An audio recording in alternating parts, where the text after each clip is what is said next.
احسان ہے کہ اللہ رب العزت نے ہمیں اہل سنت والجماعت میں پیدا کیا. اللہ کا جتنا شکر ادا کرے کم ہے، جتنا اللہ کا شکر ادا کرے کم ہے، کیونکہ آپ کو معلوم ہونا چاہیے کہ فی الوقت پوری دنیا کے اندر 4200 مذہب ہیں. کتنے بولیے؟ 4200 مذہب ہے پوری دنیا کے اندر، جس میں سے ایک مذہب کا نام اسلام ہے. اللہ تعالی چاہتا تو کسی بھی مذہب میں پیدا کر دے سکتا تھا، لیکن اللہ کا احسان ہے اللہ کسی اور مذہب میں پیدا نہیں کرا، اللہ مذہب اسلام میں پیدا کرا. مذہب اسلام میں پیدا کرا، اور مذہب اسلام میں پیدا کرنے کے بعد وہاں سے پورا سے نکل کے یہ اندر آ گئے پر باؤنڈری میں. مگر یہاں بات کیا 73 ہے، یہاں کتنے ہے؟ 73 ہے، ایک سے بڑھ کے ایک ہے.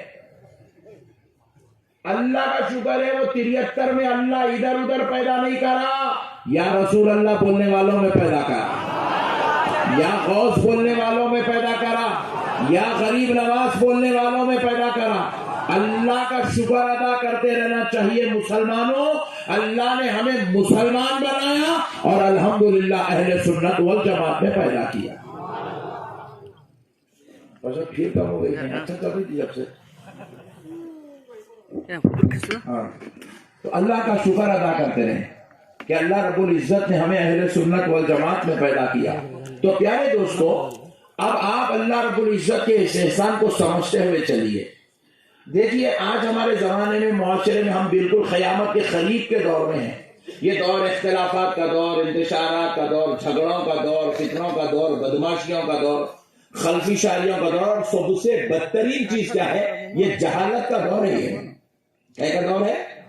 ذرا زور سے بولیے. کیونکہ جہاں جہالت ہوتی ہے وہاں فتنے جنم لیتے ہیں، انتشار جنم لیتے ہیں، اختلاف جنم لیتا ہے، فتنے جھگڑے جنم لیتے ہیں. ساری خرابیاں، ساری گندگیاں، ساری شرارت، ساری بدماشیاں جہالت کی وجہ سے پیدا ہوتی ہے. یہ جہالت کا دور ہے. تو ایسے دور میں ایمان کو سنبھالنا کیسا ہے؟ میں نے کہہ رہا ہوں، کوئی مفتی صاحب نہیں کہہ رہے ہیں، بلکہ پیارے نبی رحمت للعالمین فرماتے ہیں قیامت کے قریب ایک دور آئے گا، وہ دور میں ایمان کو سنبھالنا ویسے ہی مشکل ہو جائے گا جیسے ہتھیلی میں انگار کے ڈلے کو سنبھالنا مشکل ہوتا ہے.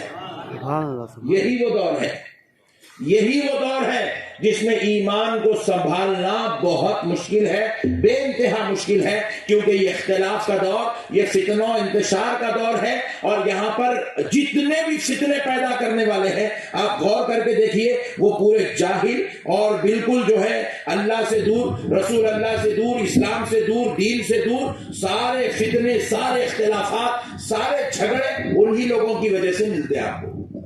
آج کئی لوگ ایسے ہیں دنیا کے اندر، آپ کو بول رہے ہیں آؤ دین کی طرف، آؤ دین کی طرف، آؤ دین کی طرف. میرے کو بھی بولے آؤ دین کی طرف. میں پلٹ کے دیکھا نہیں، میرے کو بلانا تو صحیح نے مولانا ہے، جواب ملا نہیں. میں پوچھا حافظ قرآن ہے؟ بولے نہیں. کیا کرتا تو؟ آٹو چلا تو میں. پھر تو آٹو چلانا رہے بھائی، میرے پیٹ بلا رہا.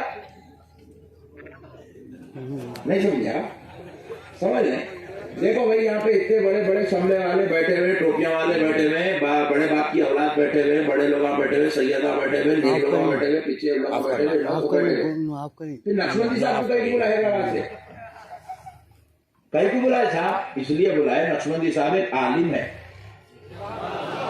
ہمارے مسلک اہل سنت میں دین کی بات جاہل نہیں کرتا، عالم سے کروایا جاتا ہے، عالم سے کروایا جاتا ہے.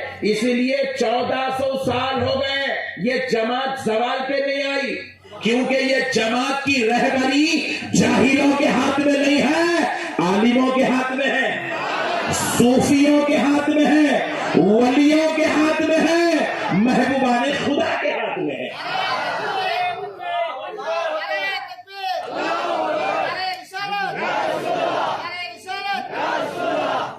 آپ کو کوئی بھی دین کی طرف بلا دو، آپ غور کر کے جو عالم ہے کیا، مفتی ہے کیا، مولانا ہے کیا، پہلے یہ دیکھنا رائٹ.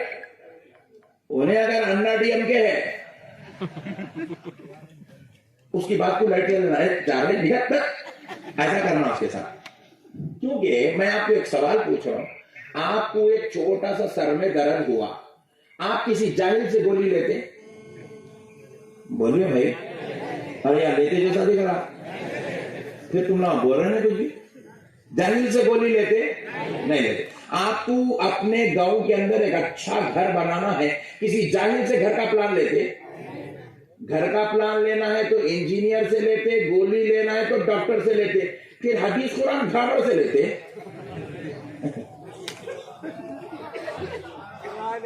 نہیں, حدیث قرآن گھاڑوں سے کیسا لیتی جی؟ نعوذ باللہ. ایک لفظ بھی اگر انہیں غلط کر دیا ایمان غلط ہو جاتا. آپ کو ایک نازک مرحلہ بتاتا ہوں قرآن شریف کا. روزانہ سورہ فاتحہ پڑھنا دن میں 48 مرتبہ پڑھتے, فجر سے لے کے عشاء تک. إياك نعبد وإياك نستعين. إياك ہے وہ, إياك. اس کے بجائے اگر کوئی پڑھا إياك نعبد وإياك نستعين کا ترجمہ کہ ہم تیری ہی عبادت کرتے ہیں اور تجھ ہی سے مدد چاہتے ہیں. نہیں, لیکن اگر خالی یہ یا کے اوپر کی تشدید نکال کے یا کا کر دیے, یا کو تشدید نہیں لگا کے پڑھے, کفر ہو جاتا. کفریہ کلمات ادا ہو جاتے. اتنی نازکی, اتنی باریکی ہمارے مذہب کے اندر. اور وہ باریکی کو انہیں آ رہا دین کی بات کرتا ہوں بول رہا, انہیں آ رہا فیس بک پہ ٹھہر کے بیانہ کر رہا, انہیں داڑھی چھوڑنے کے شروع ہو جا رہا, انہیں جم کرتے کرتے انہیں بیانہ کرنا شروع کر دیا. ارے بولے یہ کیا ہے مصیبت؟ ارے بولا تو جم کر رہے بابا, تو کہیں کو بیانہ کر رہا؟ بات سمجھ رہے ہیں. انہیں ایڈوکیٹ بنتے بنتے انہیں شروع ہو جا رہا. ارے بولا تو کورٹ کو جا رہے, تو مسجد کو کہیں کو آ گیا بیانہ کرنے. تو وکالت کر بابا, تو کیسا لڑ, تو جج کو پکار. تیرے کو نہ قرآن معلوم نہ حدیث معلوم, تیرا پیٹ چیرے تو تیرے اندر سے سورہ فاتحہ نہیں نکل رہا. پڑھنے بیٹھا تو قرآن کا مردہ نکال دے رہا, قرآن پڑھنے نہیں آ رہا, نالائق کو دین کی بات کر رہا. حدیث شریف کا ایک مفہوم نالائق کو نہیں معلوم ہے, دین کی بات کر رہا. نماز کے فرائض نہیں معلوم ہے, واجبات نہیں معلوم ہے, سنتیں نہیں معلوم ہے, طریقہ نہیں معلوم ہے, دین کی بات کر رہا ہے. اور ہمارے یہ بولے مسلمان, ہاں ایسا نہیں, جی ہاں پورا دین کا مردہ نکل جا رہا. اولیاء اللہ سے دور, غوث و خواجہ سے دور, رسول اللہ سے دور. اسی وجہ سے آج مسلمان جوتے کھا رہے ہیں. اسی لیے اللہ تعالیٰ مودی اور یوگی کی شکل میں عذاب مسلط کر دیا مسلمانوں کے اوپر. ہاں میرے بھائی, ایسا نہیں ہوتا. یہ دین خدا کی قسم یہ بال سے زیادہ باریک ہے. یہ دین بڑے بڑے علماء اکرام جامعہ نظامیہ کو چلے جائیے, ایک ایسے مفتی صاحب قبلہ میرے استاد محترم گزرے ہیں جو 65 سال تک دارالافتاء میں بیٹھ کے فتویٰ نویسی کرتے رہے. 65 سال تک, 65 سال جن کی آنکھوں کے سامنے قرآن, حدیث, تفسیر, فقہ, تمام بڑے بڑے اکابر بزرگوں کی کتابیں رہی, ان سے فتویٰ دینے کے بعد وہ 1400 سال کی ساری کتابوں کو پھیلانے کے بعد جب فتویٰ لکھتے ہیں تو نیچے یہ لکھتے ہیں واللہ اعلم بالصواب. لکھنا تو ہم تو لکھ دیے, مگر حقیقت تو یہی ہے, اللہ ہی بہتر جاننے والا ہے. اتنے بڑے بڑے مفتیاں یا گھٹنے ٹیک دیے, انہیں سگریٹا پھونک کے ہوشیاری کر رہا. اس کو وضو کے واجبات نہیں معلوم ہے, نماز کے واجبات نہیں معلوم ہے, جنازے کی دعا یاد نہیں ہے, یہ ہوشیاری کرتے پھر آؤ دین کی طرف. اور وہ پٹھے آپ کے بیچ میں بھی ہے, اور آپ لوگ سمجھنے کو تیار نہیں ہے. آپ ایک ہی بات بول رہے بھائی ہمارے صاحب تو ہم کو دین کی بات سکھائے نہیں, انہیں تو بھی دین کی بات سکھایا. ارے بھائی دین کی بات سیکھو, صاحب نہیں سکھائے تو دوسرے صاحب سے سیکھو, دوسرے نہیں سکھائے تو تیسرے سے سیکھو, مگر کسی جاہل سے مت سیکھو. کسی جاہل سے دین کی بات مت سیکھو، جاہل سے مت سیکھو، آپ عالم سے دین سیکھو، اللہ والوں سے دین سیکھو، صوفیہ اکرام سے دین سیکھو۔ میرے پیارے بھائیوں، جب آپ دین سیکھیں گے تو آپ کو ایک بات اور بتا دیتا ہوں، کیونکہ ہمارا جو اسلام ہے، ہمارا جو دین ہے، خدا کی قسم یہ جاہلوں پہ بھی ڈیپینڈ نہیں ہے۔ ہم لوگ غوث پاک غوث پاک غوث پاک غوث پاک کرتے ہیں، غوث پاک کی 11ویں کرتے ہیں۔ آپ کو معلوم ہونا چاہیے سرکار سیدنا غوث الورا رضی اللہ تعالیٰ عنہ صرف ایک صوفی کا نام نہیں ہے، صرف ایک ولی کا نام نہیں ہے۔ غوث پاک صرف جنگلوں میں ریاضت و عبادت کرنے والے ایک عابد و زاہد متقی کا نام نہیں ہے۔ غوث پاک صرف ایک جو ہے پیرانے پیر روشن ضمیر قطب محبوب سبحانی قطب ربانی کا نام نہیں ہے۔ خدا کی قسم کان کھول کے سن لو، اپنے زمانے کے سب سے بڑے عالم دین کا نام غوث الاعظم جو اس زمانے کے سب سے بڑے محدث مفسر فقیہ تھے، وہ آئے ایک آیت کی 11 تفسیر غوث پاک کے سامنے بیٹھ کے بیان کرے۔ 11 تفسیر، کتنی؟ 11 تفسیر بیان کرے۔ سرکار غوث الاعظم نے کیا کیا؟ ان 11 تفسیروں پہ ان کا وہ عالم کا، وہ فقیہ کا، وہ محدث کی بات ختم ہوئی۔ غوث پاک نے کہا میں بھی کچھ پیش کروں، آیت پر میں بھی کچھ گفتگو کروں۔ کہا بالکل سرکار کیجئے۔ غوث پاک 12ویں تفسیر سے لے کے 40 تفسیر آیت، سبحان اللہ سبحان اللہ، 40 تفسیر بیان کرے۔ آیت میں کوئی ترجمہ نہیں معلوم ہے، 40 تفاسیر بیان کرے غوث پاک سرکار اس آیت مبارکہ کی۔ ایسا علم تھا سرکار سیدنا غوث الورا رضی اللہ تعالیٰ عنہ۔ آپ سرکار بندہ نواز ہماری کرناٹک دکن کی سب سے بڑی ذات و شخصیت ہے صوفیہ اکرام میں۔ امام الاولیاء میں سے دکن کے امام الاولیاء غوث سرکار بندہ نواز۔ آپ بندہ نواز کی بارگاہ میں آپ بچپن سے جا رہے ہیں، پیدا ہوئے جب سے جا رہے ہیں۔ کئی لوگوں کا نام بندہ نواز رکھا ہوا ہے، پیدا نہیں ہو رہا تھا تو منت کرے تو پیدا ہوا تو ہمیں نام ہی بندہ نواز ہے اس کا۔ اب آپ ذرا غور کیجئے گا، یہ بندہ نواز جن کی بارگاہ میں ہم جا رہے ہیں، ان کو چادر چڑھا رہے ہیں، پھول کا نظر پیش کر رہے ہیں، ہم جس بندہ نواز سے محبت کرتے ہیں، جس بندہ نواز سے پیار کرتے ہیں، یہ بندہ نواز کون ہے؟ ماں پیٹ کے ولی ہیں۔ بندہ نواز کون ہے؟ نصیر الدین چراغ دہلوی کی آنکھوں کی ٹھنڈک ہے۔ بندہ نواز کون ہے؟ سلسلہ چشتیہ کے اکابر اولیاء میں تھے۔ بندہ نواز کون ہے؟ غریب نواز کی عطا و نوازی کا نام بندہ نواز ہے۔ بندہ نواز کون ہے؟ کرامتوں کے ظہور کا نام بندہ نواز ہے۔ اتنی ساری نعمتیں ہونے کے بعد کان کھول کر سن لو، بندہ نواز صرف صوفی یا صرف ولی یا صرف ایک متقی ذات کا نام نہیں ہے، اپنے زمانے کے سب سے بڑے عالم و مفسر قرآن کا نام بندہ نواز۔ سبحان اللہ سبحان اللہ۔ بندہ نواز نے قرآن کی تفسیر کی اور اپنے زمانے میں بڑے بڑے علماء کرام کے ساتھ بندہ نواز رحمت اللہ علیہ کا نام سر فہرست لکھا جاتا تھا۔ ہمارا مذہب جاہلوں پہ ٹکانا نہیں ہے۔ آپ دہلی گئے، سرکار نظام الدین اولیاء محبوب الہی کی آپ زیارت کی ہے۔ سرکار محبوب الہی ایک ولی ہے، ایک صوفی ہے۔ سرکار بابا فرید گنج شکر کے سب سے خاص مرید کا نام نظام الدین اولیاء محبوب الہی ہے۔ لیکن آپ کو معلوم ہونا چاہیے نظام الدین اولیاء محبوب الہی کو آپ کے زمانے کے لوگ بحاس کہتے تھے۔ بحاس، بحاس، ارے بحاس ہے بولتے تھے۔ بحاس کس کو بولتے ہیں؟ حد سے زیادہ بحث کرنے والا۔ حد سے زیادہ بولا، بحث بولے تو زمین کے جھگڑے پہ بحث کرنے والا، جورو بچوں کے اوپر بحث کرنے والا نہیں۔ حضرت محبوب الہی کے سامنے کوئی ایک شریعت کا مسئلہ پیش کر دیا جاتا تو اس کو 100 طریقے سے حضرت نظام الدین اولیاء محبوب الہی سمجھانے کی۔ سبحان اللہ سبحان اللہ۔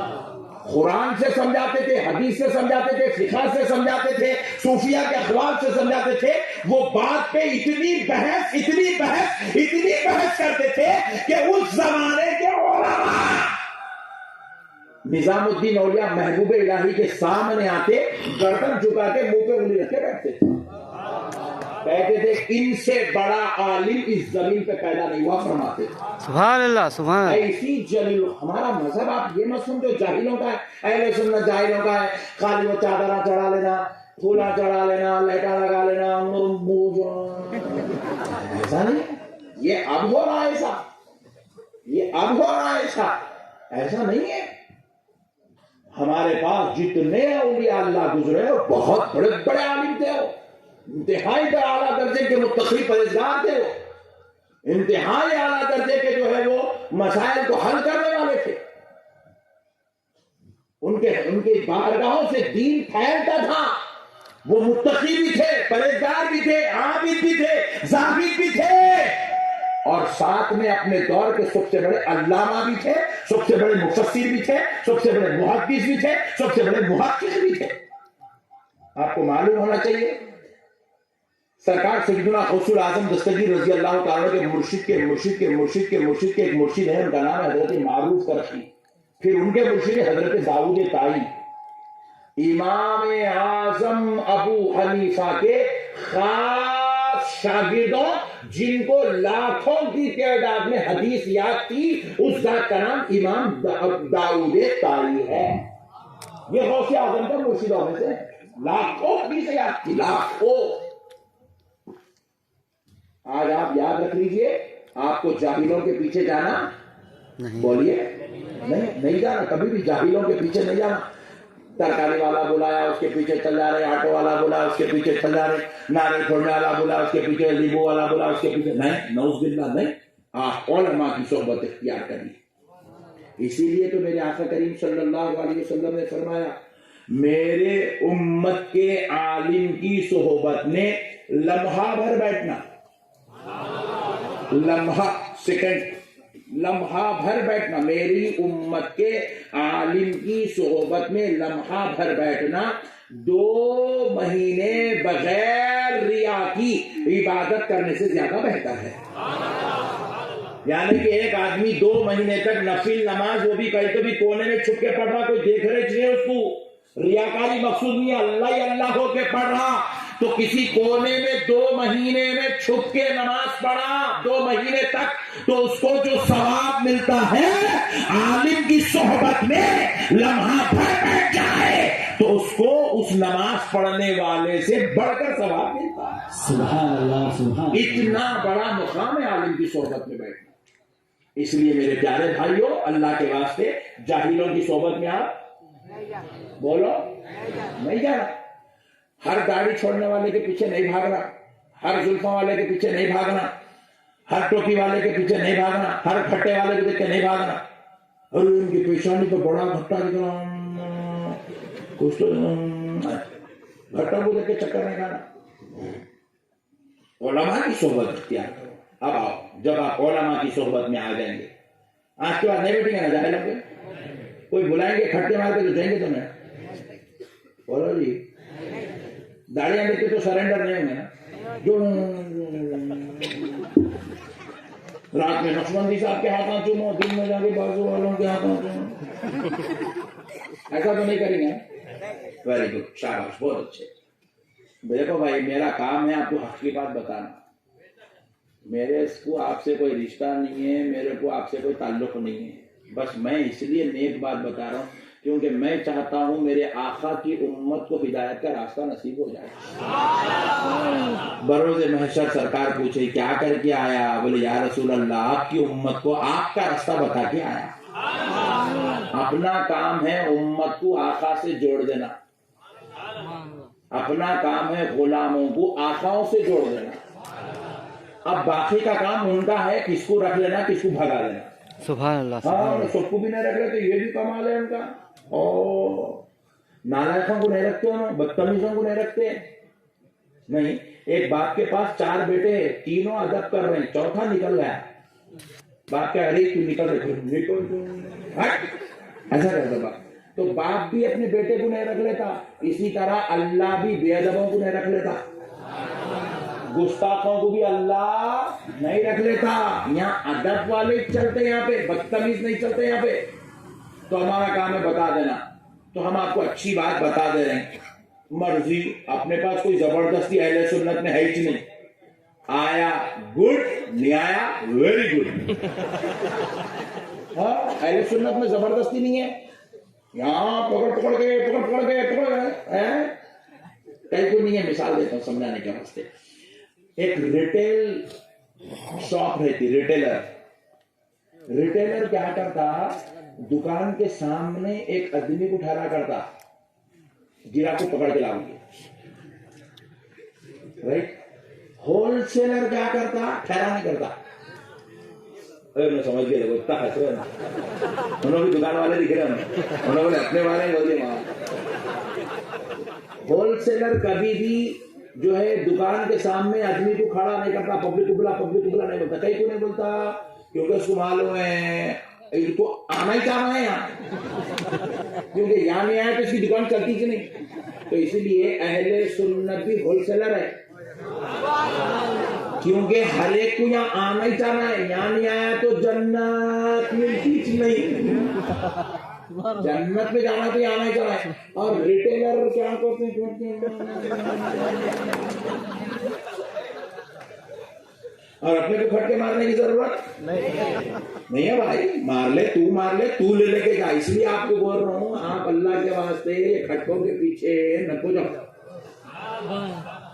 کھٹکوں کے پیچھے داڑیوں کو دیکھ کے سرنڈر مت ہو آپ. یہ ہم لوگ گندے لوگ ہیں, گنہگار لوگ ہیں, ہمارے چہروں پہ نور نہیں ہے, مگر ہم ایسے آقاؤں کے غلام ہیں جن کا چہرہ دیکھے تو 90 لاکھ کافر کلمہ پڑھ کے مسلمان ہو گئے. چھوٹے لوگ ہم, مگر خدا کی قسم بڑے بڑے آقاؤں کے ہاتھ پہ بکے ہوئے ہیں.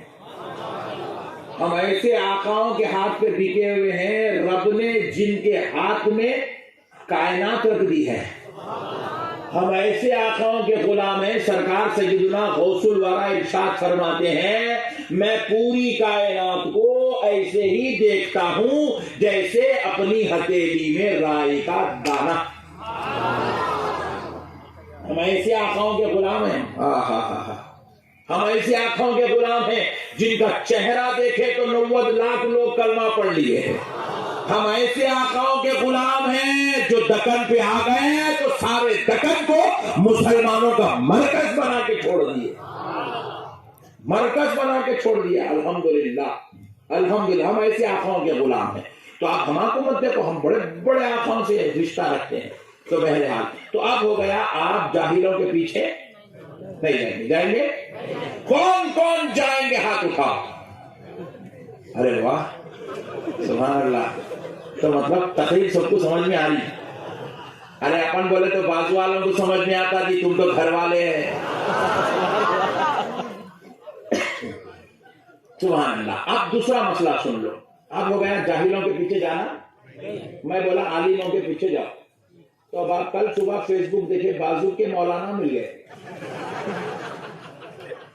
تو کیا کہتے ہیں اس کے پیچھے جاتے ہیں نہیں. اب سنو, دو کیٹیگریز ہے, ایک ہے جاہلوں کی اور عالموں کی. اب آپ عالموں کا سے, تو آپ عالموں کا نے آپ کو جانا ہے, جاہلوں کا نے آپ کو جانا نہیں ہے. مگر اب عالموں کا نہیں آئے بات. اب آپ کو یہاں پہ پھر دو کیٹیگری ہے عالموں کی.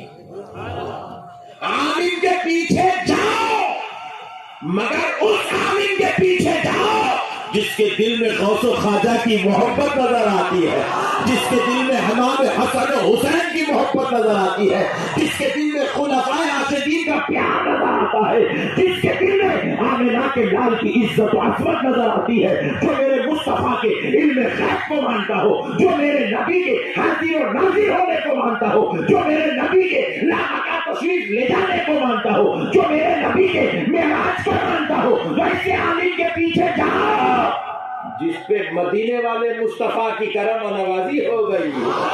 کے پیچھے جانا ہے. جس کے دل میں سرکار کی محبت ہے اس کے پیچھے جانا ہے. ہر عالم کے پیچھے بھی جانا نہیں ہے. کیونکہ پیارے دوستو, اللہ رب العزت نے کیا کیا, عالم تو عالم ہے جی. میں آپ کو اسی روایت سنا, تعجب میں پڑھ جائیں گے. رسول کائنات صلی اللہ علیہ وسلم کی بارگاہ میں ایک شخص آیا, صحابہ کرام لے کر, دیکھا کہ بولے یا رسول اللہ صلی اللہ علیہ وسلم یہ ہمارے مومن بھائی ہیں، حال حال میں انہوں نے کلمہ پڑھا اور مسلمان ہوئے، اور یا رسول اللہ یہ اتنے زبردست تلوار باز ہیں کہ ان کی تلوار کے سامنے کوئی ٹک نہیں سکتا۔ حضور کے سامنے صحابہ لائے ان کو تعریفیں کرنے لگے۔ اب حضور کو ایمان کی حالت میں دیکھ رہے ہو، تو جب ان کے بارے میں یہ گفتگو ہو رہی اس وقت تو وہ درجہ صحابیت میں تھے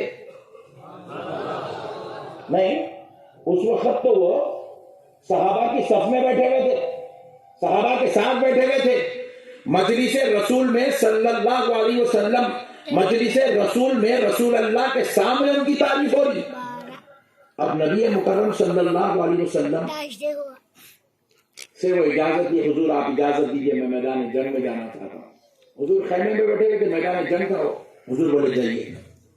جیسے ہی وہ شخص گیا کچھ دیر کے بعد حضور ارشاد فرمایا اس کا خاتمہ کفر پہ ہونے والا ہے، اللہ اکبر، کفر پہ ہونے والا ہے۔ صحابہ پریشان ہو، یا رسول اللہ وہ کلمہ پڑھ کے مسلمان ہوا کفر پہ مرے گا؟ حضور نے فرمایا ہاں ہاں وہ کفر پہ مرے گا۔ آپ صحابہ آگے کچھ نہیں پوچھے، سب نکلے اپنے اپنے تلوار لیے میدان جنگ میں چلے گئے۔ جنگ لڑتے لڑتے دیکھ رہے ہیں آخر میں کفر پہ کیسا مر گا، جنگ لڑتے لڑتے دیکھ رہے ہیں اس کو۔ اب حضور کی بات ہے، قول مصطفیٰ ہے، نبی کا علم غیب ہے، آگے ہونے والی بات نبی نے اللہ کے حکم سے بتا دی۔ اب آقا کہہ رہے ہیں کہ ہاں دیکھیں گے تو، صحابہ کہہ رہے ہیں دیکھیں گے تو صحیح کہ یہ کفر میں کیسے مرے گا۔ تو کیا دیکھتے ہیں، میدان جنگ میں لڑتے لڑتے لڑتے لڑتے لڑتے لڑتے اس کے جسم پہ اتنے وار لگ گئے کہ وہ گھوڑے سے نیچے گرا۔ صحابہ دوڑتے ہیں اس کی طرف آئے، آ کے اس کے پاس دیکھ رہے ہیں، اس کو تو بول رہا کاش میں مسلمان نہیں ہوتا تو اچھا تھا، میں یہ محمد کو نہیں مانتا تو اچھا تھا، وہاں رہتا تو یہ موت سے، یہ تکلیف سے تو بچ جاتا تھا۔ یہ بول اور مر گیا۔ حضور فرمایا کفر پہ مری گا۔ تو پتہ کیا چلا، نبی کو دیکھنے کے بعد بھی، نبی کا کلمہ پڑھنے کے بعد بھی اللہ تعالیٰ ان سے ایمان کی توفیق چھین لیتا ہے۔ تو انہیں عالم ہو کے اس کو ایمان کی توفیق چھین لیا جانا کوئی تعجب کی بات بولو نہیں ہے۔ اصل چیز کیا ہے؟ ایمان ہے۔ اصل چیز کیا ہے؟ ایمان ہے۔ اور ایمان نام ٹوپی پہننے کا نہیں ہے، داڑھی چھوڑنے کا نام ایمان نہیں ہے، نماز پڑھنے کا نام ایمان نہیں ہے، زکات دینے کا نام ایمان نہیں ہے، حج کرنے کا نام ایمان نہیں ہے، گھر کو چھوڑ کے باہر نکل جانے کا نام ایمان نہیں ہے۔ کان کھول کے سنو مسلمانوں، اللہ اور اس کے رسول کو اپنی جان سے زیادہ چاہنے کا نام ایمان ہے۔ حضور کو چاہنا یہ ہے اصل ایمان، حضور کو چاہنا، اللہ کو چاہنا یہ ہے ایمان، یہ ایمان۔ اب یہ ایمان آ گیا، اس کے بعد نماز پڑھو تو نماز قبول، روزہ رکھو تو روزہ قبول، زکات دو تو زکات قبول، حج کرو تو حج قبول، علم سیکھو تو علم قبول۔ لیکن آپ عالم بھی ہیں، آپ کو میں علامہ ہوں، میں مفتی صاحب ہوں، میں حضرت قبلہ ہوں، میں حضرت جی ہوں، میں فلاں ہوں فلاں ہوں فلاں ہوں، سب کر رہے، پھر بیٹھ کے بولے حضور کو علم غیب نہیں تھا، حضور ہماری طرح تھے، حضور کو پیٹ کے پیچھے کی خبر نہیں تھی، حضور صلی اللہ علیہ وسلم مر گئے، مٹی میں مل گئے، نعوذ باللہ، نہ وہ ہماری سن سکتے نہ وہ ان کو دیکھ سکتے۔ اس کو علم بولتے، اس کو اللہ کی لعنت ہے ایسا علم حاصل کرنے والوں کا۔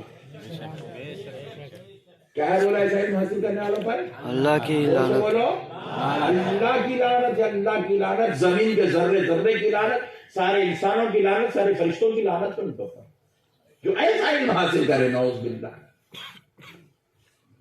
ایسا بدبخت علم لے کے کیا کریں گے بھائی، نعوذ باللہ من ذالک۔ ایک اچھی بات سناتا ہوں، ایمان تعالیٰ ہو جائے گا آپ کا انشاءاللہ۔ سرکار غوث الورا رضی اللہ تعالیٰ عنہ بغداد کے مدرسہ نظامیہ میں علم حاصل کر رہے تھے، مدرسہ نظامیہ میں علم حاصل کر رہے تھے. تو بغداد میں ایک بزرگ آئے ہوئے تھے, ان کا بڑا چرچا چل رہا تھا بغداد میں. صاحب کرامت بزرگ ہیں, بڑے ہیں, خطوبیت کے درجے پہ فائز ہیں, ایسا ویسا, ان کی عظمتوں کے چرچے چل رہے تھے. تو یہ بات مدرسہ نظامیہ کے طلباء تک بھی پہنچی, جس میں ایک غوث الاعظم بھی ہے. تو سرکار سیدنا غوث الورا رضی اللہ تعالیٰ عنہ اپنے دو دوستوں سے مشورہ کیے, میاں ایسا سننے میں آیا کہ فلاں بزرگ آئے ہیں, چلو جا کے مل کے آتے ہیں. تو تینوں دوست مل کے طے کر لیے کہ وہ بزرگ سے ملنے جائیں گے جو بغداد میں مہمان ہیں. تو اب تینوں مل کے جا رہے ہیں, غوث پاک ساتھ میں ہے, دو دوست ساتھ میں ہیں, تینوں مل کے جا رہے ہیں. جاتے جاتے رستے میں تینوں دوست مل کے ڈسکس کریں کہ آخر ہم بزرگ کریں جا تو رہے ہیں, لیں گے کیا, جا کے کریں گے کیا.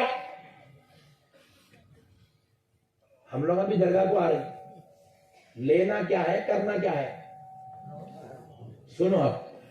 تو ایک دوست نے کہا کہ میں ان سے ملاقات تو کروں گا, لیکن میں کچھ تحقیق کروں گا, واقع جو ہم ان کے بارے میں سنے وہ ہے نہیں ہے بولے. کیا بولا ایک دوست, میں تحقیق کرتا ہوں بھائی, خطبیت کے درجے پہ ولی ہے, صوفیت دیکھتا ہوں میں, ہے نہیں ہے, ایسا بولا. غوث پاک سرکار فرمائے میں ان سے دعا لوں گا. تحقیق کروں گا نہیں بول رہے, غوث پاک بول رہے میں ان سے دعا لوں گا. تیسرا دوست کیا بولا, میں ایسا سوال کروں گا ان کو لاجواب کر دوں گا. بولا سمجھ رہے, تینوں تین قسم سے آ رہے ہیں, ایک لاجواب کرنے آ رہا, ایک تحقیق کرنے آ رہا, ایک دعا لینے آ رہا. جب تینوں آئے تو سرکار غوث الاعظم کو دیکھے تو وہ بزرگ اٹھ کے کھڑے ہو گئے. کھڑے ہو کے سرکار غوث اعظم کو اپنے سینے سے لگائے اور دعائیں دیے.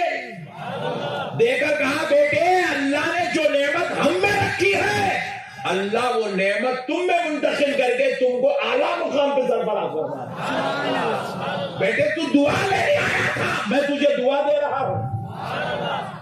تو دعا لینے آیا تھا, میں تجھے دعا دے رہا ہوں. اور دوسرے کو بولے آپ تحقیق کرنے آئے تھے, تحقیق کیجئے, ہم تیار ہیں. اللہ اکبر. ولی کی نظر, اللہ ان لوگوں کو غیب پہ مطلع کر دیتا ہے. بولے آپ تحقیق کرنے, تحقیق کیجئے. تو وہ شخص جیسے یہ باتیں سنا قدموں میں گر گیا, بولے مجھے معاف کر دیجئے, بچ گیا, معاف کر دیجئے, بچ گیا. تیسرا ابھی بھی اکڑ کے بولا کہ ہم دیکھنا چاہ رہے ہیں, آپ سے ہم یہ سوال کرتے ہیں, یہ سوال, وہ سوال, وہ سوال, یہ سوال, 2500 سوال کر دیا حضرت, 2500 جواب دے دیے. اس کے بعد وہ شخص بولا ہم نے آپ کو جیسا سنا تھا آپ کو ویسا پایا. پھر اس کے بعد دربار میں سے نکل کے چلے گئے. ایک تو غوث الاعظم ہو گئے, دوسرا جو شخص تھا وہ اپنی زندگی میں گزر بسر میں کامیاب ہو گیا. تیسرا جو شخص تھا جو حضرت سے سوالات کر رہا تھا وہ اپنے دور کا سب سے بڑا عالم بنا, سب سے بڑا عالم. اتنا بڑا عالم بنا کہ عیسائیوں اور یہودیوں کے عالم اس سے اگر مناظرہ کرتے تو تلے چاٹ لیتے تھے, اتنا بڑا عالم بنا. بچپن میں تو بے ادب تھا, بعد میں اتنا بڑا اتنا بڑا اتنا بڑا اتنا بڑا عالم بنا, عیسائیوں اور یہودیوں کے عالم اس کے تلوے چاٹنے لگے.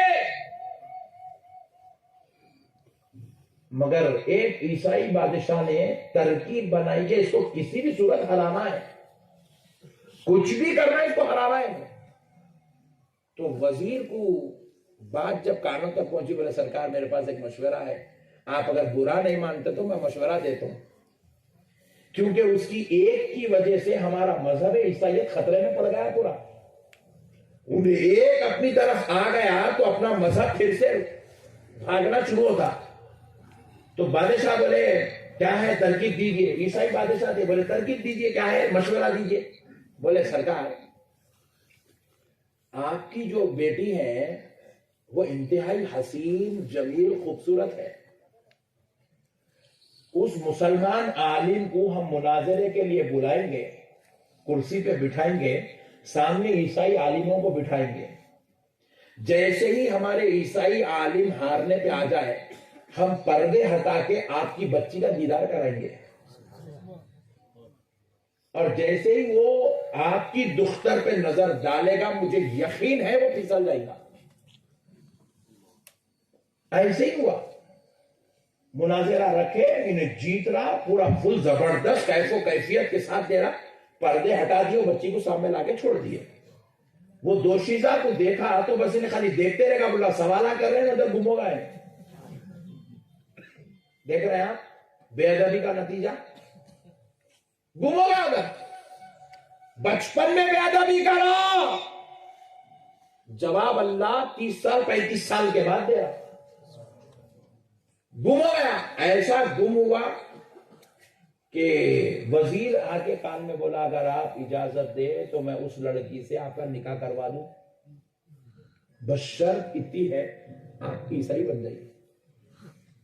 وہ بچی کی محبت میں 3 دن تک کشم و کش میں رہا، سوچتے رہا کیا کروں کیا کروں کیا کروں کیا کروں کیا کروں کیا کروں، لیکن جس کو ولیوں کی مار پڑتی نا،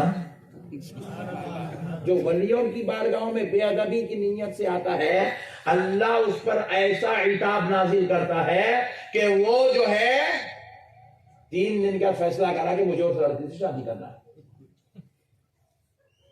3 دن کا فیصلہ کرا اس لڑکی سے مجھے شادی کرنا ہے، عیسائی بن گیا، شادی کر لیا۔ پھر اس کے کچھ دن بعد وہ نشہ اتر گیا، عورت کا نشہ 4 دن کا رہتا ہے وہ۔ ہاں اپنے پاس بھی دیکھو جمعگیاں، جمعہ کی کا ختم، چلو کپڑے دو دھگڑے چکا مجھے اپنے پاس وہ جمعہ کا سسٹم ہے، وہ 1 مہینے تک بچے کو بھی کام نہیں کرنا، بچے کو بھی نہیں کرنا، مگر آج کل وہ بھی ختم ہو گیا، 3 دن کے بعد ہی شروع کر دے گا۔ خالہ آگے بول رہی اماں تم چاہیے اچھا بناتے کہتے نا ذرا بناؤ، انہیں ابھی مہندی نہیں نکلی، چولہے کو جاؤ بولی خالہ اس کو۔ خالہ بھی بڑی ڈینجر ہے بھائی۔ باپ کیا بیٹے ابھی کب تک بیٹھتے گھر میں؟ باپ ایک بھی جمعہ کے چل دے جا کما کے لگا، ایک بھی جمعہ کی لگا۔ تھوڑے دن کے بعد اس کا بھی نشہ اتر گیا، اتر کے بعد اس کو خیال آیا اللہ اکبر میں یہ کیا کر دیا، میں اتنا بڑا عالم، اتنا بڑا علامہ، اتنا بڑا فہامہ ہو کے میں ایک عیسائی لڑکی کی محبت میں اپنے اتنے پیارے مذہب کو چھوڑ دیا۔ اب اس کے بعد انہیں ابھی یہ تڑپ رہا، بھلک رہا، وہ صدمے میں اللہ نے اس کو موت دے دی۔ موت دے دی تو عیسائی لوگ کیا کرے، بولے یہ اتنا بدبخت ہے کہ اس کو عیسائیوں کے قبرستان میں بھی دفن نہیں کرنا، بولے لا کے کچرا کنڈی پہ پھینک دیا، اس کو کچرا کنڈی پہ پھینکے۔ سرکار غوث الاعظم کو اطلاع ہوئی کہ اس کے ساتھ ایسا حشر ہوا، نے ایسے کاما کرا، اس کو لا کے کچرا کنڈی پہ پھینک دیے، تو سرکار غوث الاعظم نے کہا اس ولی کی بے ادبی نے اس کو یہ نتیجے پہ پہنچا دیا۔ اولیاء کی بے ادبی ایمان کو غارت کر دیتی، ایمان غارت کا تھا ولیوں کی بے ادبی سے۔ اس لیے کہ یہ میں نے کہہ رہا ہوں، یہ اللہ تعالیٰ خود کہہ رہا ہے، پیارے مصطفیٰ کی زبان ہے، قول اللہ کا ہے، حدیث قدسی ہے، من عاد لی ولیا فقد آذنتہ بالحرب، جو میرے ولی سے دشمنی کرے گا، بغض رکھے گا، دل میں میرے ولی کے تعلق سے کینہ و کپٹ رکھے گا، اس سے کہہ دو کہ اللہ اس سے اعلان جنگ کرتا ہے۔ اللہ کہہ رہا میں جنگ کروں گا اس کے ساتھ، میں جنگ کروں گا اس سے، جو میرے ولی سے دشمنی کرتا ہے میں اس سے جنگ کروں گا۔ اس لیے کبھی بھی اولیاء اللہ سے بغض نہیں، اولیاء اللہ کے ساتھ غداری نہیں، اولیاء اللہ کے ساتھ نعوذ باللہ نازیبہ کلمات، نازیبہ حرکات نہیں، اولیاء اللہ سے محبت، اولیاء اللہ سے پیار، اولیاء اللہ سے چاہت، اولیاء اللہ کے لیے دلوں میں محبت، ان کا ادب، ان کا احترام، یہی ہماری زندگی کا سرمایہ ہے۔ ہم اپنی سر کی آنکھوں سے دیکھیں بھائی، لوگوں کو برباد ہوتے ہوئے دیکھیں، غارت ہوتے ہوئے دیکھیں، ہلاک ہوتے ہوئے دیکھیں، نیست و نابود ہوتے ہوئے دیکھیں ہم لوگوں کو۔ جو ولیوں کی بے ادبی کرتا، جو اولیاء اللہ کے ساتھ غداری کرتا، اللہ تعالیٰ اس کو دنیا میں ہی ذلیل و رسوا کر دیتے، ہلاک کر دیتے اللہ تعالیٰ اس کو دنیا میں ہی نیست و نابود ہوا تھا۔ اب آپ میرے کو ایک بات سمجھائیے، پھر آگے بات بڑھتے ہیں۔ ذاکر نائک اب دنیا میں ہے نہیں ہے؟ بولو جی، پہچانتے نا؟ ہاں ویری گڈ، ہے مر گیا؟ ہاں ہے، ویری گڈ۔ کل تک پٹھا تقریر کرا تو 10,000 20,000 50,000 آدمیاں بیٹھ کے سن رہے تھے، 1 لاکھ آدمی سن رہے تھے، مگر آج تقریر کرنے کے پوزیشن میں نہیں ہے۔ حالانکہ جب ابھی بھی میں بول سکتا، مگر اللہ ایسی مہر لگا دیا، بول رہا نہیں۔ ایسا اللہ اس کے ساتھ کام کر دیے، انڈیا چھوڑ کے بھاگا ہوا ہے، انڈیا چھوڑ کے بھاگا ہوا ہے، اپنے ملک میں اپنی پراپرٹی اپنی جائیداد لینے آ نہیں سک رہا۔ میں پوچھا کہ ایسا نہیں ہو رہا، کیا بات ہے، قصہ کیا ہے؟ کون سنی کرائے؟ مفتی صاحب کرے، مولانا صاحب کرے، پیر صاحب کرے؟ نہیں، مودی صاحب کرے۔ اس کو کیا ٹینشن ہوں گا جی؟ نہیں، اللہ تعالیٰ اپنے محبوبوں کے دشمنوں کو کسی کے بھی ذریعے سے واٹ لگا دیتا۔ مرا نہیں صاحب، بڈھا بھی نہیں ہوا، کچھ بھی نہیں، اچھا ہے، ایک تقریر نہیں کر سکا، گستاخیاں کرا، اللہ مہر لگا دی۔ یہ جرجی سنساری بن گیا۔ جب آپ سنے نہیں سنے تو نہ کو سنو، دلیندروں نے 10 سال کے واسطے جیل میں بیٹھا ہوا، 10 سال کے واسطے۔ کہاں پھنسا ہے اللہ؟ کیا بولا معلوم انہیں؟ مندریں، وہ مورتیاں 2 قسم کی ہے، بولا مورتیاں، ایک مورتی وہ ہے جو مندر میں کھڑی ہوئی ہے، بولا دوسری مورتی وہ ہے جو درگاہ میں لیٹی ہوئی ہے، بولا نعوذ باللہ۔ اللہ کے ولیوں کو مورتیوں سے، بتوں سے تعبیر کرا۔ ایسا جلال آیا رب کا، ایسا غضب ہوا رب کا، 10 سال کے لیے جیل میں جا کے بیٹھا ہوا ہے پٹھا اندر، 10 سال کے لیے۔ جس دن اس کو جیل ہوئی اس دن بچی کا انٹرویو لیے، کیا کیس میں اندر گیا؟ Rape case. جو ہمارے محلے کے ہوارے پٹے نہیں کرتے انہیں مولانا ہو کے کر دیا ہوگا، پھنسا دیتے اللہ تعالیٰ، ایسا پھنسا دیتے اللہ تعالیٰ۔ ریپ کیس میں پھنس گیا پٹھا، 10 سال کے لیے اندر ہے۔ اب آپ ذرا غور کیجئے گا، ایک اچھی بات میں آپ سے عرض کر رہا ہوں، بچی کو پوچھے کیا مارے کو آپ جیو میرے کو ریپ کرے، وہ کرے مکھڑے ڈمک کرے، سب بول رہی بچی کا بابا بھی بول رہا، بچی کا وکیل بھی بول رہا، ایسا کرے ویسا کرے، یہ کرے وہ کرے، رات میں بیان کرنا، دن میں کام کرنا، ہاں ایسا کرے۔ پھر دوسرے دن اس کا انٹرویو آیا، کوئی ایک جلسے میں بولا تھا میں نہیں کرا، میں کرا ہی نہیں، میرے اوپر غلط الزام ہے، جھوٹے الزام ہے، میں دیکھا ہی نہیں اس کو، میں ملا ہی نہیں، میں پہچانتا ہی نہیں، میرے کو معلوم ہی نہیں بولا۔ میں بولا ہاں اب تک تھا، ریپ کرا گیا، بولے تو بات تو سمجھ میں آ رہی تھی، گناہ کر کے گیا۔ دوسرے دن کی کلپ سنے تو بولے نے گناہ کرا ہی نہیں، مگر پھر بھی اندر ہے، بغیر گناہ کرے کے اندر ہے۔ تو پھر میں بولا یہ ریپ کا مسئلہ نہیں ہے، غضب مولا کا مسئلہ ہے، یہ اللہ کے غیظ و غضب، تو ولیوں کی غداری کرا، اللہ تیرا کام پہچان دیا۔ اولیاء اللہ کے ساتھ کبھی دشمنی نہیں، اولیاء اللہ سے محبت۔ اچھا اور ایک بات سنو، حدیث شریف کا نازک نقطہ میں سمجھاتا ہوں میں آپ کو۔ من عادا لی ولیا، ولیا ایک ولی کو کہتے ہیں، من عادا لی اولیاء نہیں بولے اللہ تعالیٰ میرے ولیوں سے جو دشمنی کرے گا، نہیں میرے کسی ایک ولی سے بھی دشمنی کریں گا۔ زمین پہ کروڑوں اولیاء ہے، کسی ایک ولی سے بھی دشمنی کرے گا، سن لے میں تجھ سے اعلان جنگ کرتا ہوں۔ اللہ اکبر کبیرہ، اللہ کا غیظ و غضب ہے، ہلاک و برباد، نیست و نابود ہو جائیں گے وہ جو اولیاء اللہ کے ساتھ غداری کریں گے، جو اولیاء اللہ سے دشمنی کریں گے۔ آپ آزما کے دیکھ لیجیے، آپ یہ جتنے ہیں بیٹے گستاخیاں کرنے والے، آزما کے ایسی خطرناک بیماریوں میں مبتلا ہے, ایسے جو ہے گندے گندے چیزوں میں مبتلا ہے. ایک بے وقوف ہے, بات کرے کس کا, ایک ہی کام کرتا ہے, اور اللہ ہے گا. نعوذ باللہ, انہیں تو اتنا بدتمیز ہے, اتنا جاہل ہے, بولتا ہے یہاں پہ گھوڑے کی خبر ہے کہ گدھے کی خبر ہے کہ چپے تو ولی کی بول کے بنا لے کے بیٹھ گیا مجاورہ ہوتی. اتنا بدماش ہے, اتنا بدماش ہے. حال حال میں کیا ہوا صاحب, میں گھر کو جا رہا ہوں, رستے میں ملا چورستے پہ, میں میری کار میں بیٹھا ہوا ہوں, ڈرائیور بیچارہ کار چلا رہا ہوں, بیٹھے ہوا ہوں سکون سے, بازو لا کے کار روکا, روک کے جو ہے اس کا بیٹا یوں یوں یوں کھٹکا مار رہا, اس کا آئینہ اتار کے ہماری گلاس پہ مارا تھا. پلٹ کے دیکھا, کیا بولے ابا سلام بول رہے ہیں, کرا یوں پلٹ کے دیکھا, میں دیکھا تو کون رہے ابا بول کے یوں دیکھا تو کیا وہ ہے پکا پکوڑا. انہیں میرے کو وہاں بیٹھ کے بولا ذرا ایک منٹ, حالت اتنی بری تھی, یہاں سے نلی لگی ہوئی ہے, یا کیا کی لگا ہوا ہے, ادھر کیا پیچھے تماشا, یوں کر رہا تھا. بولا کیا ہوا کہ اس کو ذرا جا کے دیکھیں گے, بیچارہ بیمار دکھ رہا. اتر کے ادھر سے ادھر اس کے آنے کا کیا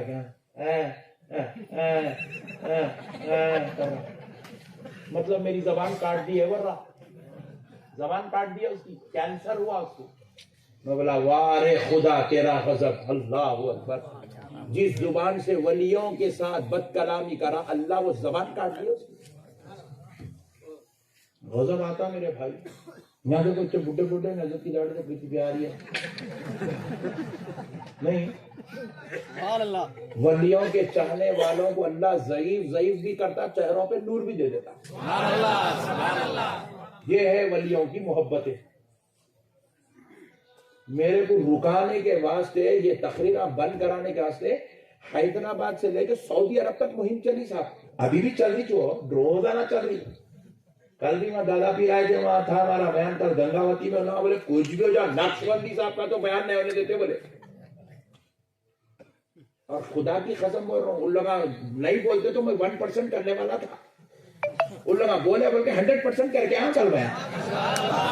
ابھی تک ان لوگوں کو نیند نہیں آ رہی کہ ہال گھبراہٹ میں جادو بھی کر کے کیا کر دوں گا, ویسا کام پچھان کے آؤں. پوری دنیا کی بدعقیدگی ایک طرف, غلام مصطفیٰ ایک طرف ہے. سرکار سے محبت, اولیاء سے تعلق رکھو, آپ کے پیچھے کوئی M L A M P کی ضرورت نہیں ہے. غوث اعظم آپ کے پیچھے ہو جاتے ہیں, غریب نواز آپ کے پیچھے ہو جاتے ہیں, کربلا والے حسین آپ کے پیچھے ہوتے ہیں, نجف والے مولا علی آپ کے پیچھے ہوتے ہیں. خدا کی قسم مدینے والے مصطفیٰ عرش والا خدا آپ کے پیچھے ہوتا ہے. کی قسم آج تک کوئی باپ کا بیٹا ایک جلسہ نہیں رکھ سکا میرا, الحمدللہ.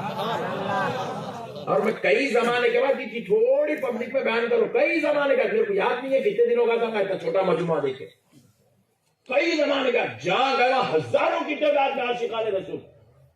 کل ہمارے صاحب دادا پیر بھی آئے کہ آپ پوچھئے, پورا گنگاوتی کا میدان کچاکچ بھر گیا پورا. میرے پیارے بھائیوں,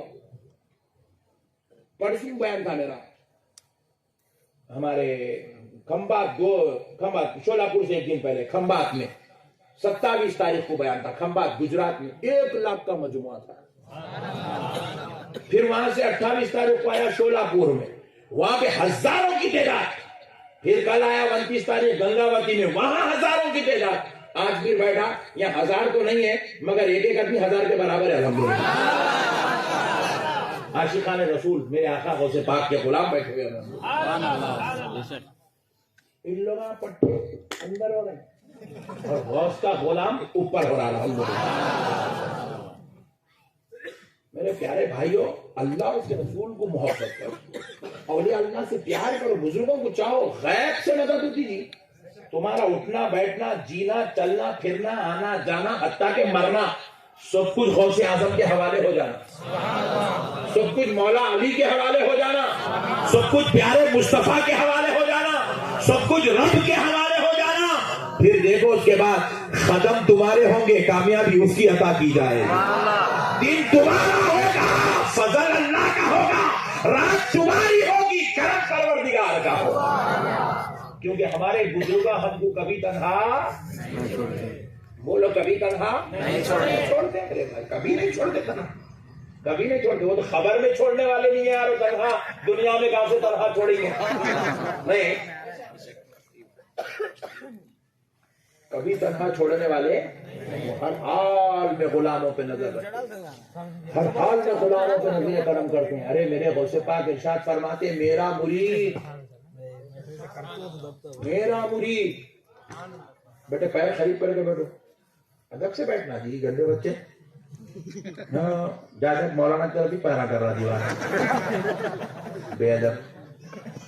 چلو سنو میرے غوث پاک ارشاد فرماتے ہیں سبحان اللہ کیا شان ہے میرے غوث پاک کی. میرے غوث پاک ارشاد فرماتے ہیں میں اگر مغرب میں ہوں میرا مرید مشرق میں ہے اور رات میں سوتے وقت نیند کی وجہ سے اس کا تہبند ہٹ جائے میں یہاں بیٹھ کے سیدھا کر دیتا ہوں. کیا مطلب ہے اس کا؟ کیا مطلب ہے اس کا؟ مطلب کیا ہے سیدھا کر دیتا ہوں؟ کیا مطلب سیدھا کر دیتا ہوں بولے تو مطلب یہ نہیں ہے کہ آ کے اس کا جو تہبند سیدھا کرتے، مطلب یہ نہیں ہے. غوث پاک کہہ رہے ہیں غفلت میں انہیں ہے مگر میں غفلت میں نہیں ہوں. اس کے تہبند کے ہٹنے کی بھی میرے کو خبر ہوتی ہے. میں اپنے مرید سے اتنا باخبر ہوں کہ اس کا تہبند بھی ہٹ جائے عبد القادر کو خبر ہو جاتی ہے. عبد القادر اپنے مریدوں پہ اتنی نظر رکھتا ہے. مرید بولے تو جو ان کے ہاتھ پہ بیٹھے ہوئے وہی مرید نہیں ہے. قیامت کی صبح تک جو سلسلے قادریہ میں مرید ہوگا حقیقت میں وہ غوث الاعظم کا مرید ہے، حقیقت میں وہ غوث پاک کا مرید ہے.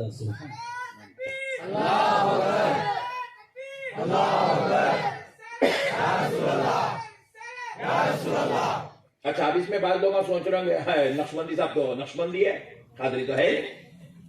بعض لوگ سوچ رہے ہیں ارے میں تو چشتی ہوں یار میں تو قادری نہیں ہوں. بعض سوچ رہے ہیں میں سہروردی ہوں یار قادری نہیں ہوں.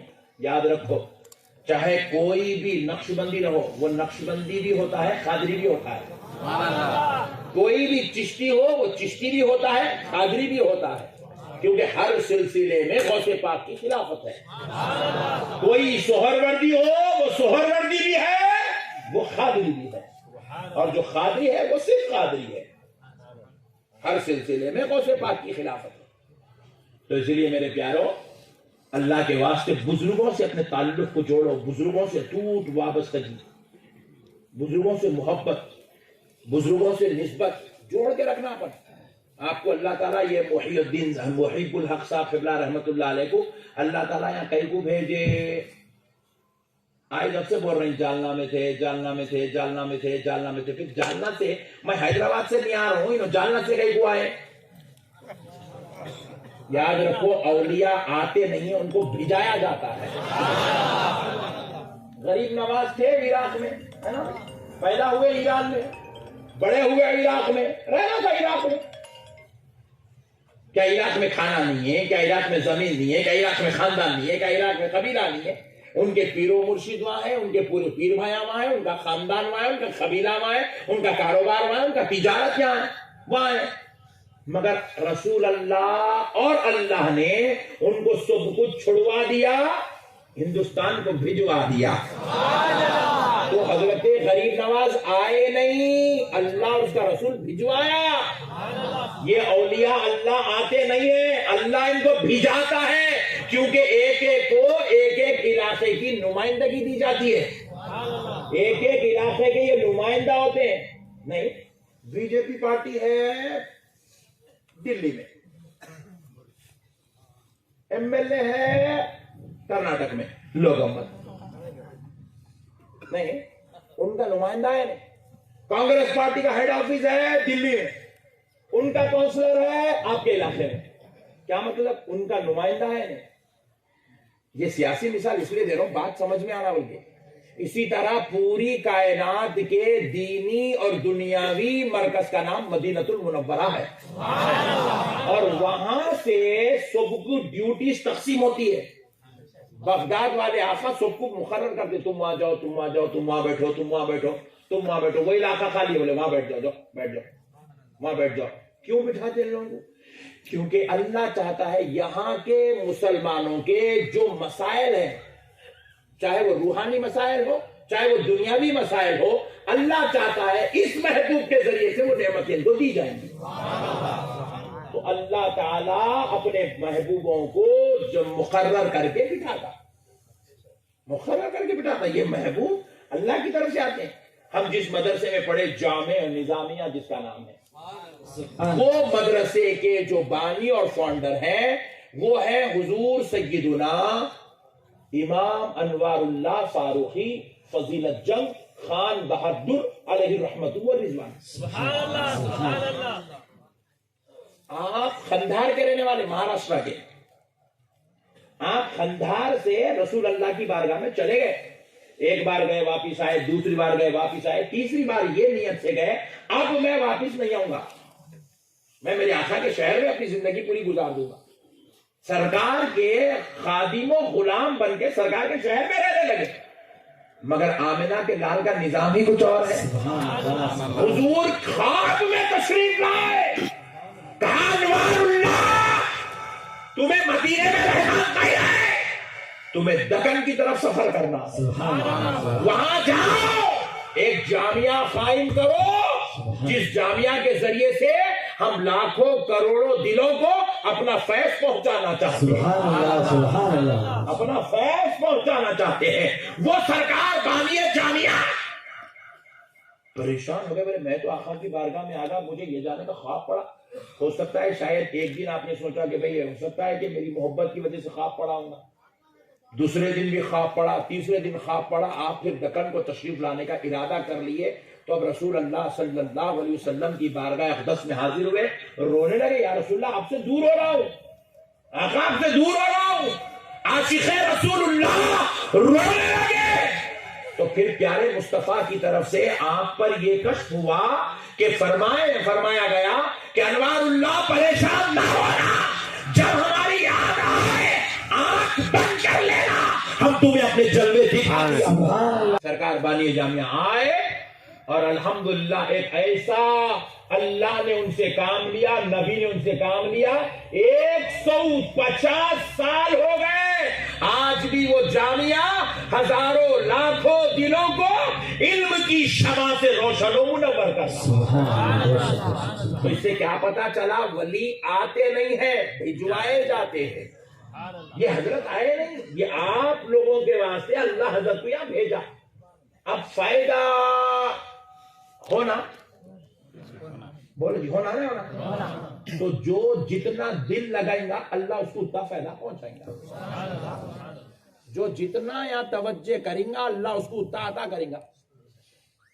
اب آپ توجہ اتنے کرنا چاہ رہے، دیکھو آپ کو اتنا ایجوکیشن ملیں گا جتنا آپ اسکول میں حاضری دیں گے. ایک صاحب 10th پاس ہے مگر نام لکھنے نہیں آتا. ہاں جی، اپنے پاس کوئی بھی 10th پاس ہوا نہیں آج کل، نام لکھنے نہیں آتا ان کو. 10th پاس ہے نا، کیا مطلب اسکول کو گیا اس نے والا ہو، رحم و کرم پہ پاس ہو گیا سو ہے بات سمجھ رہے. مگر ایک بچہ 10th پاس ہے اور پورے آندھرا پردیش کا ٹاپ رینکر ہے، کیا مطلب؟ ڈیلی اسکول کو گیا، ڈیلی ہوم ورک کرا، ڈیلی کلاس ورک کرا، پوری توجہ کے ساتھ پڑھا. تو اسکول ہے تو دونوں کا بھی، مگر ایک کو نام لکھنے نہیں آ رہا ہے، ایک آندھرا پردیش کا ٹاپ رینکر ہے. پاس تو دونوں ہوں گے لیکن ذرا غور کرو، فیض اس کو ملے گا جو اسکول سے تعلق جوڑ کے رکھتا ہے. اسی طرح یہ ولیوں کا فیض بھی خدا کی قسم ملتا ہے، مگر اس کو ملتا جو یہاں توجہ لگا کے بیٹھتا. ہمارے سنیاں درگاہ کو آئے تو یوں فاتحہ پڑھا، الفاتحہ کیوں دیکھا، گنبد کی دفعہ کیا گنبد بنائے، ممبئی کا سیٹ پیسے دیا، یہ فاتحہ پڑھ رہا مردو. اس لیے بٹے والوں کو فیض نہیں ملتا، اس لیے بٹے والوں کو فیض ہونا ہے تو توجہ لگا کے بیٹھنا. ایسا پڑھو کہ تم ولی کو دیکھ رہے ہو، ولی تم کو دیکھ رہا ہے. اسی لیے حکم کیا ہے؟ زیارت کرنے کا حکم کیا ہے؟ جب آپ فاتحہ پڑھنے گئے، شرعی حکم بتا رہا ہوں، فاتحہ پڑھنے گئے، ادھر طرف قبلہ ہے، سمجھو مثال دے رہا ہوں، سمجھا، قبلہ ہے، ادھر طرف مزار رہے گی، قبلے اور مزار کے بیچ میں کھڑنے کا حکم ہے. چہرہ ولی کی طرف کرنے کا حکم ہے. کیوں ولی کی طرف کرنا؟ کیونکہ جب ولی کو قبر میں لٹایا گیا تو ان کا چہرہ قبلے کی طرف کیا جاتا، تو ان کا چہرہ قبلے کی طرف ہے، تو اب آپ کا چہرہ ولی کی طرف ہونا چاہیے. تاکہ دونوں کی کنیکشن قائم ہو جائے. اور پھر اس کے بعد اب آپ درود کا نذرانہ، دعا، قرآن کی تلاوت کا نذرانہ، فاتحہ کا نذرانہ، ذکر و اذکار کا نذرانہ، آپ یوں کہیں اے اللہ اس کا ثواب اس ولی اللہ کو پہنچا دے. جی آپ ناقص کمزور ہو کے ان کو نظر پیش کر رہے ہیں، انہوں کامل ہو کے ایسی چھوڑ دیتے آپ کو. انہوں بھی دعا کرتے ہیں اللہ انہیں میں کو اتنا بھیج دیا، اتنا ثواب بھیجا، مولا بدلے میں اس کی اولاد نہیں ہے، اولاد عطا کر دے. مولا اس نے مجھے درود کا ثواب بھیجا، قرآن کی تلاوت کا ثواب بھیجا، مولا بدلے میں اس کے گھر میں جو بے برکتی ہے اس کو دور کر دے، اس کے گھر میں برکت عطا فرما دے. بزرگان دین دعائیں کرتے، جب ان کی دعا لگ جاتی ہے تو کان کھول کے سن لو، خدا کی قسم اللہ ولیوں کی دعاؤں کو رد نہیں کرتا. بولو رد نہیں کرتا، کبھی رد نہیں کرتا. قرآن کے حوالے سے، حدیث کے حوالے سے بات سمجھاتا ہوں. ہم لوگ بھی دعا کرتے ہیں، ہم لوگ بھی دعا کرتے ہیں. اللہ ہم سے کہہ رہا ہے دعا کرو. اللہ فرماتا ہے ادعونی